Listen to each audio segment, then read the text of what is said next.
Bienvenidos a la segunda parte de cinética química. En esta clase de hoy veremos los factores que influyen en la velocidad de reacción, entre ellos la concentración de reactivo, la naturaleza de los reactivos, la temperatura y los catalizadores. Previamente habíamos visto que la teoría de las colisiones nos decía que para que el choque de partículas sea eficaz se deben cumplir dos condiciones. En primer lugar, que las partículas tengan la energía cinética suficiente y en segundo lugar, que colisionen en la debida orientación. ¿Cómo influirá entonces la concentración de los reactivos? La velocidad se va a incrementar al aumentar la concentración de los reactivos, ya que mientras mayor cantidad de reactivos tengamos, mayor cantidad de choques vamos a tener entre ellos. Hay una ecuación que relaciona la velocidad instantánea de una reacción en un momento determinado con las concentraciones de los reactivos presentes en ese momento. Para una reacción del tipo A que reacciona con B para producir C más D, la velocidad será proporcional a las concentraciones de A y B. En este caso, esas concentraciones estarán elevadas a coeficientes M y N que no necesariamente van a coincidir con los coeficientes estequiométricos, como veremos a continuación. La ecuación de velocidad entonces se puede escribir como una constante multiplicado por la concentración de A elevado a la M por la concentración de B elevado a la N, que son los reactivos. Cuando analizamos cada uno de los parámetros de esa ecuación, vemos que A y B son las concentraciones molares de los reactivos en un instante dado. M y N son exponentes calculados de forma experimental. K es la constante de velocidad que también será determinada en forma experimental. Y B es la velocidad instantánea de la reacción. M y N reciben el nombre de orden de reacción respecto al reactivo correspondiente. Su suma se conoce como el orden global o total de la reacción. Como dijimos anteriormente, esos órdenes de reacción se tienen que determinar experimentalmente. Si bien en alguna reacción pueden coincidir con el coeficiente estequiométrico, esto no debe tomarse como una regla general. Por lo tanto, cada uno de esos órdenes de reacción serán determinados experimentalmente. En este ejemplo tenemos dos reacciones muy similares. Por un lado, el hidrógeno gaseoso va a reaccionar con el yodo gaseoso para formar 2 moles de ioduro de hidrógeno gaseoso. En este caso, la velocidad es igual a una constante por la concentración de hidrógeno por la concentración de yodo. Como podemos ver, no hay ningún exponente en este caso en cada una de las concentraciones. Si no hay ningún exponente, quiere decir que aquí debería ir un número 1. Cuando el orden de reacción es 1, no se coloca. El orden de reacción general es 2, la suma de 1 más 1. En el caso de la reacción de abajo, nosotros tenemos que el hidrógeno reacciona con el bromo para formar 2 moles de bromuro de hidrógeno. La reacción es muy similar, donde está reaccionando el hidrógeno con 2 halógenos.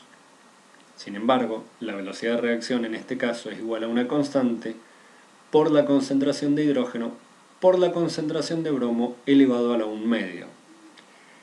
Es de primer orden con respecto al hidrógeno, de orden 1 medio con respecto al bromo, y en cuanto al orden total es de 3 medios.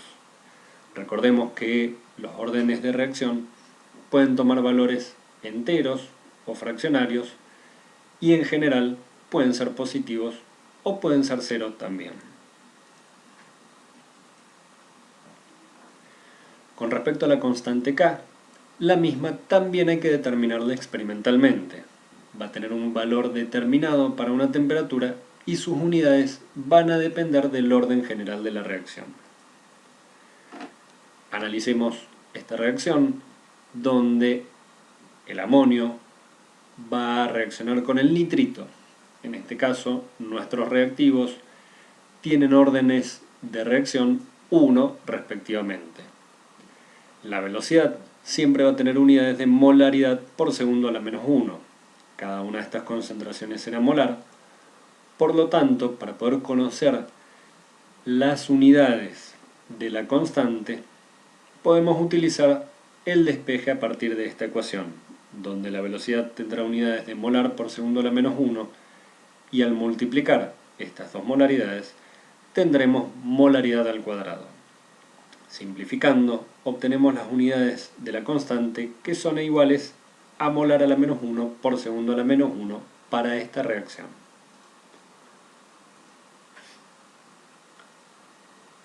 Habíamos dicho que otro de los factores que iban a modificar la velocidad de reacción era la temperatura.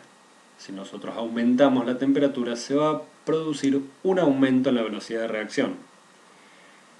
Esto se debe a que ese aumento en la temperatura va a producir un aumento en la energía cinética de las partículas. Arrhenius, en 1889, propuso una ecuación que relacionaba la constante de velocidad con la temperatura. Esa constante es igual a A, que es el factor de frecuencia, por E a la menos energía de activación dividido de R por T. Como dijimos, A es el factor de frecuencia y nos va a indicar cuán frecuentes son los choques efectivos en esa reacción. E sub A es la energía de activación, R es la constante de los gases, que en este caso va a tener unidades de Joule sobre mol por Kelvin, y en ese caso va a tomar el valor de 8,314 Joule sobre mol por Kelvin. Y la temperatura va a estar en escala absoluta de grados Kelvin. El estado físico de los reactivos también va a ser muy importante. El estado gaseoso es el que nos asegura un mayor número de choques entre las moléculas. Por lo tanto, la velocidad de reacción será mayor. Pensemos que en el estado gaseoso las moléculas se mueven libremente, por lo tanto van a tener mayor posibilidad de chocar entre ellas. Por otro lado, las sustancias en estado sólido tienen muy poca movilidad y van a depender del grado de división para aumentar su velocidad de reacción. Esto es, mientras mayor veces dividamos el sólido, más alto va a ser el grado de división, lo que va a aumentar es la superficie de contacto. A medida que aumente la superficie de contacto de ese sólido, nosotros vamos a tener mayor cantidad de choques para ese reactivo en particular. Por lo tanto, eso hará que aumente su velocidad de reacción.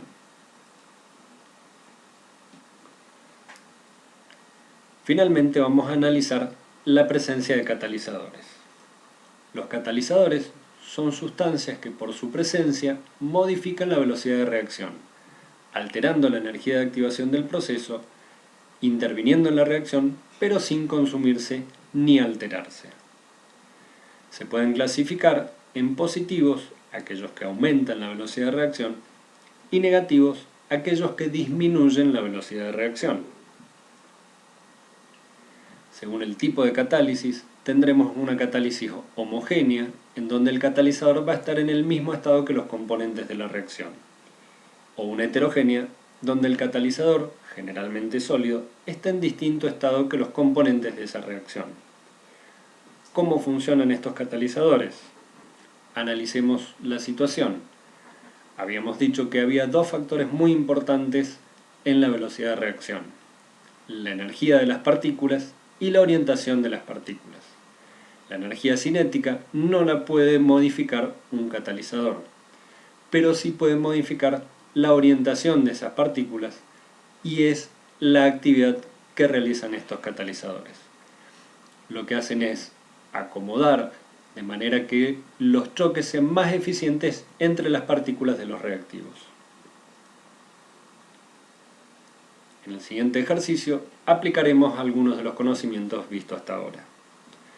Para la reacción donde 2 moles de nitrito reaccionan con 4 moles de protones y 2 moles de ioduro, para formar yodo, óxido nítrico y agua, la expresión de la velocidad de la reacción calculada experimentalmente es velocidad igual a una constante por la concentración de nitrito por la concentración de ioduro por la concentración de protones elevada al cuadrado. cómo se modifica la velocidad de reacción si se duplica la concentración de nitrito manteniendo constante las otras concentraciones. Si estas son constantes y esta se duplica, la velocidad de esa reacción se duplicará. De esta misma reacción podemos ver que el orden del hidrógeno es 2 y de los restantes es 1. El orden general de esta reacción va a ser entonces 4. Si el mismo ejercicio hubiera sido planteado en función de la concentración de protones, al duplicar la concentración de protones manteniendo constante la de nitrito y la de yoduro, la velocidad se hubiera cuadruplicado. Tendríamos el doble de concentración de hidrógeno y estaría elevado al cuadrado. Por lo tanto, ese elevado al cuadrado afectaría al 2 que va antes de la concentración de protones.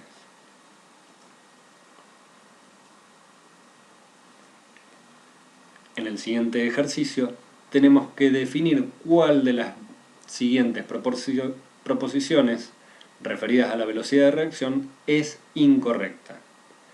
La primera nos dice que en general la velocidad de reacción aumenta al aumentar la temperatura, lo cual es cierto, como habíamos visto anteriormente, ya que al aumentar la temperatura aumenta la energía cinética de las partículas, por lo tanto aumentará la velocidad de reacción. La segunda nos dice que la velocidad de reacción depende de la concentración de los reactivos, lo cual también es cierto porque a medida que aumenta la concentración de reactivos, aumenta el número de choques. La tercera nos dice que al aumentar la energía de activación, la velocidad de reacción también aumenta. Esta es incorrecta, ya que al aumentar la energía de activación, a la reacción le va a costar mucho más transcurrir, por lo tanto la velocidad de reacción disminuirá. Analizaremos igual las otras dos. Mientras menor sea la superficie de contacto de los reactivos, menor es la velocidad de reacción, lo cual es cierto, sobre todo cuando nosotros estamos pensando en reactivos sólidos.